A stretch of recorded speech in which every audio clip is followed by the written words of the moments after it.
Hi, everybody. Today I have a treat for you. I want to talk about bilingualism in the Malaysian context. And I've always been curious about the importance of being able to speak at least two languages. So, to help me with that, I have invited a researcher on that topic. She is Dr. Rabiah Tul Adawiyah, Director of Child Bilingualism Center at the International Islamic University, Malaysia. So, Assalamualaikum, Doctor. Waalaikumsalam. How are you, Madam Azima? How are you? I'm great, thank you. So I'm so glad to have you here. Okay, so Doctor, I have a lot of questions to ask you, but firstly, just tell us what you do at the All center. right. Okay, thank you so much, Madam Azima, for inviting me here today on Manis FM. I'm very honored indeed to share my work with the listeners and the audience. So I am Rabiah Tul Adawiyah, also known as Dr. Ruby in IUM community. So I'm a linguist in the field of humanities. And what I do is I do research on child language development. I look at how children acquire language in the Malaysian context. So recently our faculty, or what we call in UIA Kuliah of Islamic Legal Knowledge and Human Sciences, we just established a new center, which is Child Bilingualism Center, and I'm the director of that center. For my team and I, what we are doing currently is we do research on child language development from the perspective of bilingualism. Children who acquire languages, two or more languages in Malaysian context. Wow, okay. Wow, interesting. But please tell us, what is bilingualism? All right. I'm about to go to that point. Okay, so usually bilingualism is usually defined as the ability to speak two languages. But I think it's unfair if we have to follow that.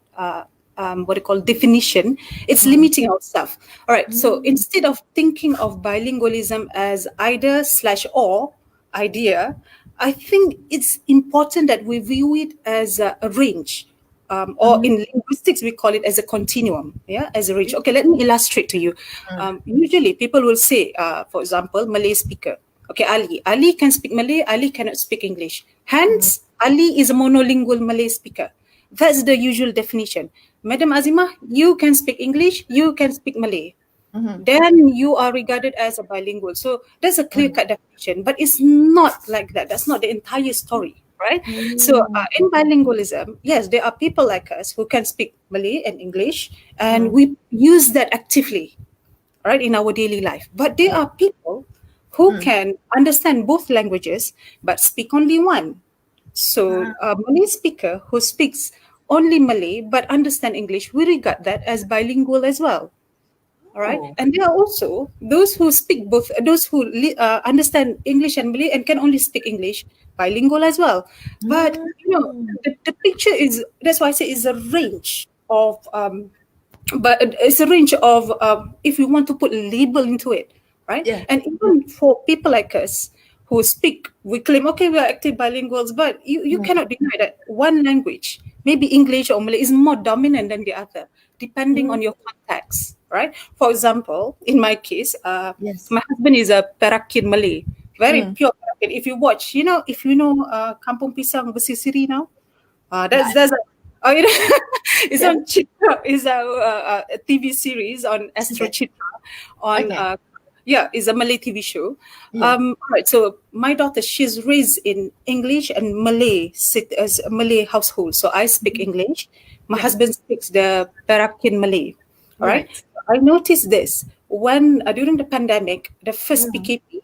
So we were in Perak. So my daughter suddenly becomes 80% Perakhin Malay speakers. Really? Yes, she starts coming out with ata mami apa khabar benarnya tu. So she starts using all those accents, but it doesn't mean that English suddenly disappears. It's just the context itself, right? So later on, when we come back to Kuala Lumpur, so the second time the PKPB here, so she's trapped with me.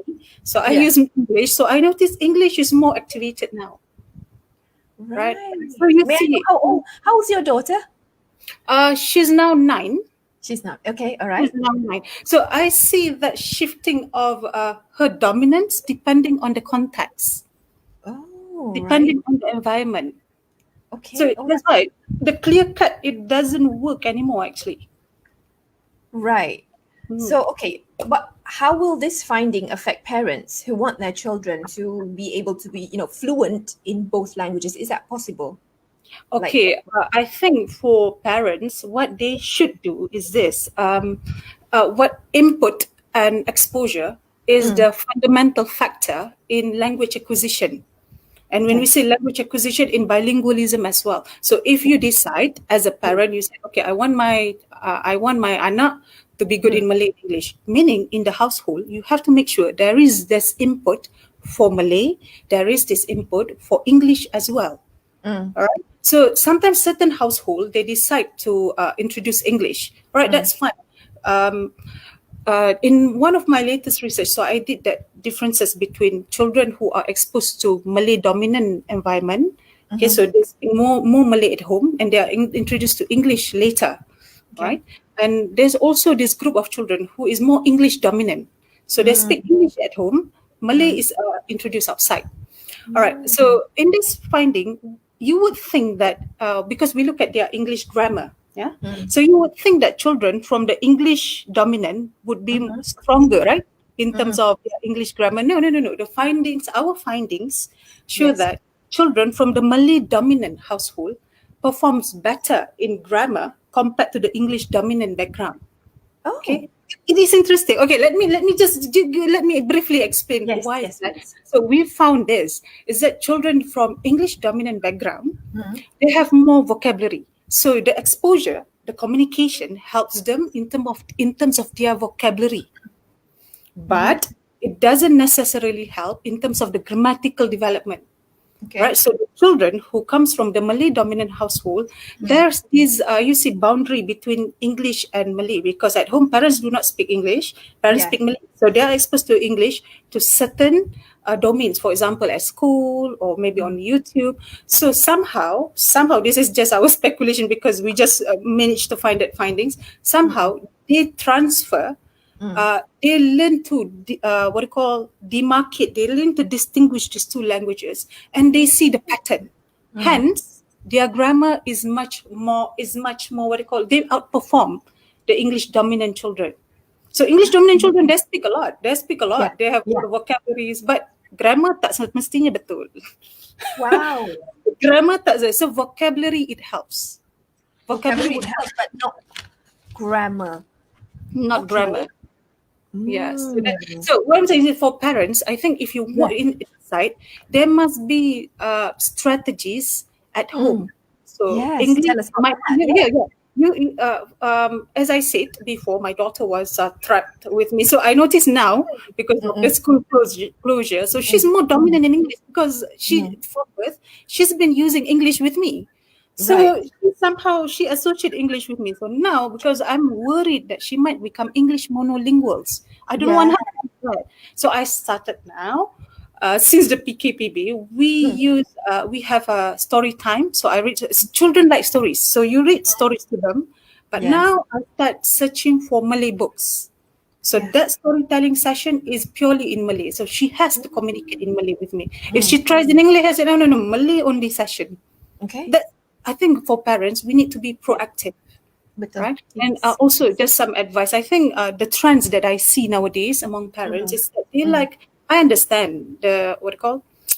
We want our children to be good in English, yeah, because it Yes. gives them a competitive edge. But I noticed there's a trend that Mm. you just want to expose them to English only at the Mm. expense of the ethnic languages. Mm. Right? Mm-mm. So we want them to be good in English, but Yeah. we also want them to not forget their roots. Betul. Yes, that's Yes. right. Do Yeah. not forget their roots. I mean, if you so now there's a trend, a reverse trend. What do I mean by Mm. reverse trend?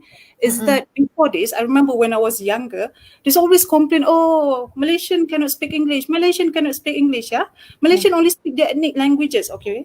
Now Mm. the reverse direction, I think, is progressive. Is that Mm. parents decide to introduce English, buang semua ethnic language. What would happen? This is not Mm. bilingualism. This is Mm. monolingualism. And I think for me it's disturbing because it's sort of the colonial mindset, right? Mm-hmm. Underestimating. I mean, what's wrong with being good in Malay, Tamil, Mandarin, and English as well? Nothing wrong. In fact, Right. cognitively, I think if I have to talk about cognition, there's another level altogether.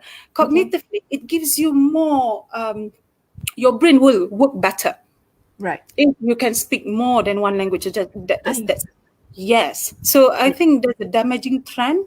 So mm, whatever parents decide to do, remember, if you want bilingualism, there must be yeah. English, there must be Malay, or there must be Mandarin, Tamil. Mm, There must be mm-mm. exposure there. All right. Right. So it Yeah. should be simultaneous at the same time, the exposure. Do you think? Very good Word? that you mentioned that. Okay. There could be it could be simultaneous. It could Okay. be sequential. So let's say simultaneous meaning Mm, since birth up till okay. let's say 3 years old. We call these children simultaneous meaning at the same time. Okay. Exposed to Malay and English at the same time. Yes. But it could be later, meaning when the child is born, from Okay. birth up till 4 years old, only Malay, and then Okay. English later. That could work too. That could work That too. could work And too. it will not affect their No. fluency or, No, no, no, no, accuracy. no, no, no. No. Right. My research, the finding in the recent research shows that those Malay dominant was exposed to English later, their grammar, but the vocabulary is smaller Yeah. compared to Yes. the English dominant. So it tells us something here, because it's not just talking to them. They Yes. have to see the boundaries between English and Malay too. Wow. Because grammar is that this distinguishing between English and grammar. Mm. English and Malay. All right. So we were Mm. surprised to see that findings because we hypothesized, oh, nanti budak-budak yang English dominant at home ni lagi better lah. But no, vocabulary yes, not grammar. But not grammar. Not It's- grammar. So, it's a grammar. like macam budak-budak yang cakap banyak kan. When you analyze grammar, semua silap. Betul. Yeah. That's right. Yeah. Okay. Wow. It's mind blowing. Okay. So you're saying that we should try to have both languages, 2 or 3 languages at home. It's not too late. Yeah, it's not What too late. about what about adults? If they want to be bilingual, katakan, Okay. yeah. That's one last thing I would say that about adults is the same. I think Yeah. adults, input and practice. You also need, if you want to acquire another language, you always need that exposure. But one thing about adults compared to children, adults like us, we are overthinkers. Overthinkers, we inhibited. So when you learn something, you actually need to practice. Yes. You need to practice. Adults on the other hand, because they are scared, oh nanti orang ingat I tak pandai ni. Oh, nanti I buat mistake in English macam mana. Children, they don't think that way. Yes. Children just salah ke, tak betul ke, they would just say it. Which Exactly. makes them a very good language learner. Because of that. Yes, Yeah. important practice. So you have the exposure, you need to practice that as well. Wow. So those two goes hand in hand. So adults, they can acquire language. And it's not too late. Not too late. Until you're 70, it's never too late. As long as they have, would you say, as long as they go to classes, they have to go to classes, they have to be reading, what should they be not doing? necessarily classes. If you look at immigrants coming to our country, for example, we have the Nepalese immigrants, right? Because they just mingle with the locals, meaning that's the exposure. So in 2 to 3 months, they can start acquiring at least the colloquial version of Malay. So you see how important is the input and exposure as well as practicing it. Right. So sebab kita ni macam banyak tu, I cakap adults ni overthinker sikit. Okay. So, but they have to be proactive. They have to be the one. Yes. Carilah all the input. Yes. How to expose themselves in Yes. however way they can. Yes. Yeah. You need to be a proactive. And not to be ashamed kalau commit mistakes. Right. Because I think there's a mindset here. Kalau you commit mistake, tak apa. You can still learn and grow. It's never too late. Laugh it off. Oh, ya ke? Oh, well, my mistake. Yeah, can. Sometimes it's just feedback pun kalau orang tegur you, tak apalah dah. Okay, I will not make that mistake again. Yeah. You. Yes. It's amazing. Oh my God, Dr. Ruby. I think we have to have you back, My honor. Just give me a call. I'll set some time to share. I mean, what I'm sharing with you is just, I think, just a little tip of the iceberg. Yeah, God, it's too. We want to know more. So thank you so much for your time, Dr. Ruby. Welcome. It's an honor to talk to you and having you share your insights on this issue. So, I mean, that's all the time we have for this week. So you guys, thank you so much for joining us. And thank you so much once more, Dr. Ruby.